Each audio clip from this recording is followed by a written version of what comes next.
And I mean the real Nero, not the guy you think you know. Because here's the thing about Nero. Almost everything you've been told about him is either exaggerated, politically motivated, outright fabricated, or written by people who had very specific reasons to make him look as bad as humanly possible. The man has been called a matricide, a pyromaniac, a lunatic, a tyrant, and the literal Antichrist. And some of that is true, some of it is propaganda, and some of it is the ancient world's version of Twitter doing what Twitter does, taking a complicated person and flattening them into a monster because monsters are easier to talk about than human beings. So today, we're going to do something that historians have been doing for decades, but nobody talks about in popular culture. We're going to separate what Nero actually did from what the people said he did. And I promise you, by the end of this, you will find the real Nero somehow both better and worse than the myth, which is honestly the most human outcome possible.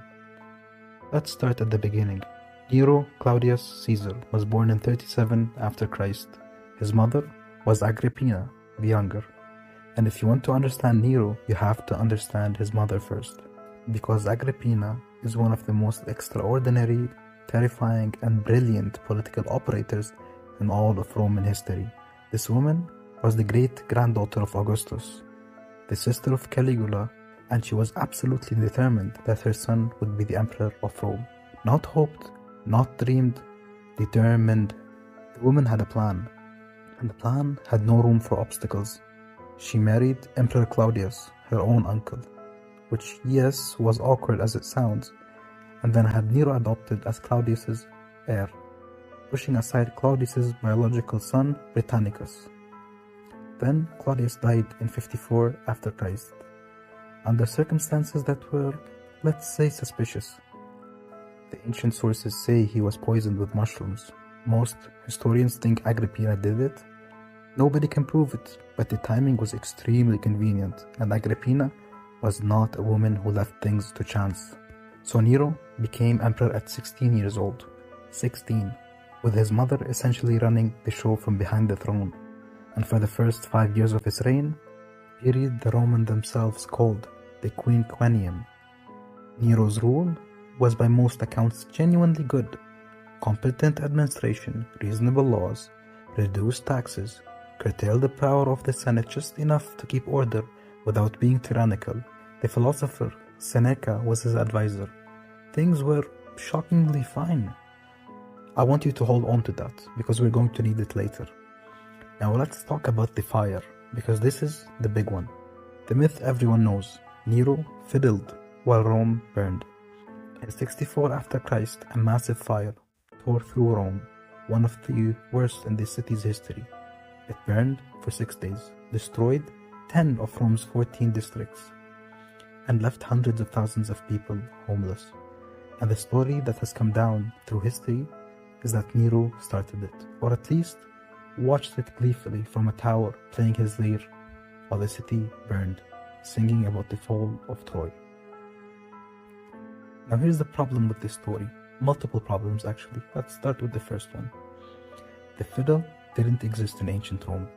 It wasn't invented until the medieval period, so Nero literally could not have fiddled. The instrument associated with him would have been a lyre or a guitarra.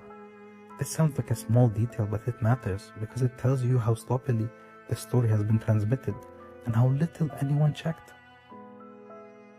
Second, Nero was not in Rome when the fire started.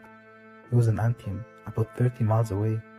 When he heard about the fire, he came back immediately, organized relief efforts, opened his own gardens and public buildings to house the displayed, and funded food distribution from his own personal treasury.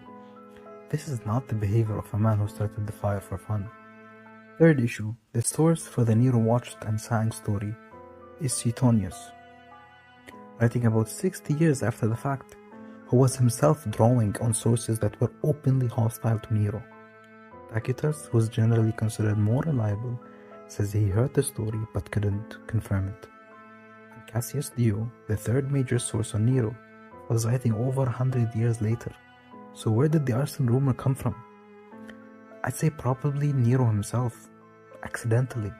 After the fire, Nero seized a massive chunk of the burned land to build his enormous personal palace complex, the Domus Aurea, the Golden House. Romans who had lost their homes watched the emperor build himself a palace on the ashes. It looked terrible. It felt terrible. And it gave the rumor that he'd started the fire on purpose a life it would never lose. Now here's where I have to be fair and give you the actual dark side. Because Nero was not a good person. He was complicated, but he was not good. His relationship with his mother, Agrippina, deteriorated rapidly after he became emperor. Agrippina wanted to rule through her son. Nero had no interest in being ruled. The power struggle between them was constant, vicious, and eventually fatal. In 59 after Christ, Nero had his mother killed. He tried to do it with a rigged boat designed to collapse and drown her. She survived by swimming to shore. He then sent assassins to finish the job. Let that sink for a second. He sent a collapsing boat first. This man had options and he chose the collapsing boat. Ancient sources say that after her death, Nero inspected her body and commented on her physical appearance. Whether this is true or embellished, we can't be certain, but the matricide itself, it's not disputed. He killed his mother, and that part is real. He also had his first wife, Octavia, divorced on false charges of adultery, and then executed so he could marry his mistress, Poppaea. He kicked his second wife to death while she was pregnant, though some sources say she died of miscarriage brought on by violence rather than a direct kick. The distinction is not particularly comforting, and he had his former tutor, Seneca, forced to commit suicide on accusation of conspiracy. So yes, real darkness, real cruelty, real abuse of power, none of that is myth. But now let's talk about the Christians, because this is where the myth machine really goes into overdrive. After the Great Fire, Nero needed a scapegoat. The rumor that he'd started it all himself was spreading throughout Rome. So he blamed the Christians, a small, misunderstood, and deeply unpopular religious minority in Rome at the time. He had them arrested, tortured, and executed in a spectacularly cruel way, burned alive as human torches, thrown to animals, crucified. Tacitus, who was not a fan of Christians himself, actually expresses something close to sympathy for them, saying even people who thought they deserved punishment found Nero's methods excessive. This persecution is historically documented and not seriously disputed, and it is the origin of Nero being identified in early Christian tradition as the Antichrist. The number of the beast in the book of Revelation, 666, has been interpreted by many scholars as a coded reference to Nero Caesar through a system called gematria, where letters have numerical values. Whether that interpretation is correct is debated, but the association of Nero with pure evil in the Christian tradition starts here, and it shaped how he was written about for the next 2,000 years. Think about what that means for a second. Most of our historical sources on Nero came from writers operating in a world where Christianity was the growing influence, and where Nero was already coded as the embodiment of evil. That's not a neutral starting point for a biography. And here's the part that genuinely surprises people. Nero, by all accounts, was a serious and talented artist. He loved music, poetry, theater, and chariot racing, with a sincerity that Roman aristocratic culture found deeply embarrassing. The Roman elite believed that performing in public, actually getting on stage and singing, was beneath the dignity of an emperor. It was something slaves and low-class entertainers did. But Nero did not care. He performed publicly in Greece, competed in festivals, and apparently took his losses and victories extremely seriously. The Greek crowds loved him. He won numerous competitions, though ancient sources gleefully note that judges were not exactly eager to give the Emperor of Rome a losing score. When he returned to Rome from his Greek tours, he entered the city in a triumphal procession. Romans, who cared about traditional dignity, were appalled. Nero thought it was the best day of his life. This is not the behavior of a calculating monster. This is the behavior of a deeply insecure, artistically obsessed man who happened to also be the most powerful person in the world and had spent his entire life in a court of people trying to use him or destroy him. So how did it end? By 68 after Christ, Nero had burned through every relationship that kept an emperor alive.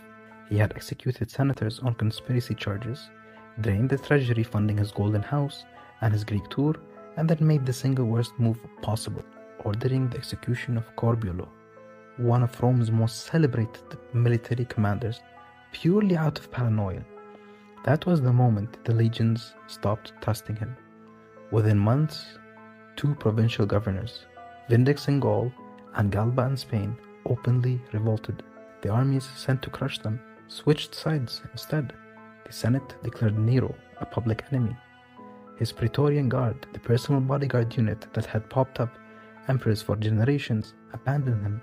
He had spent years making enemies of exactly the people an emperor needs. And in 68 after Christ, they all called in their debts simultaneously. He fled Rome with a tiny group of loyal freedmen and hid in a villa outside the city. When it became clear that capture and execution were inevitable, Nero tried to commit suicide and couldn't do it himself. He reportedly said, and this line has to come down through history, "What an artist dies in me." He then had a freedman help him drive a blade into his throat. He was 30 years old. Whatever you think of the man, and there's plenty to think about, dying at 30, having been emperor since 16, having been shaped and weaponized by a terrifying mother, surrounded by conspiracy and betrayal his entire life, and ending in a ditch outside of Rome asking for help to kill yourself? That is not a triumphant monster's ending. That is a tragedy. So here is the verdict on Nero. The fiddle story is false. The arson story is almost certainly false, or at minimum, wildly exaggerated. The idea that he was a raving lunatic from day one is false. His early reign was genuinely competent. The Christian sources that shaped his reputation for 2000 years were written by people who had every reason to demonize him. But the matricide is real, the execution of his wives is real, the persecution of Christians is real, the narcissism, the cruelty when crossed, the total inability to separate his personal desires from his responsibilities as an emperor, all real. Nero was not a cartoonish devil of popular imagination. He was something more uncomfortable than that. He was a damaged, talented, cruel, insecure human being who had enormous power and not enough wisdom to use it well. Surrounded by people who either exploited him or feared him. Written about almost exclusively by his enemies and remembered almost exclusively through the lens of a religion he persecuted. The myth is cleaner, the truth is messier, and the truth, as always, is more interesting. Thanks for watching. If you liked the video, please like and subscribe, and let me know in the comments what type of videos you want next and what type of topics you're looking forward to. Good night.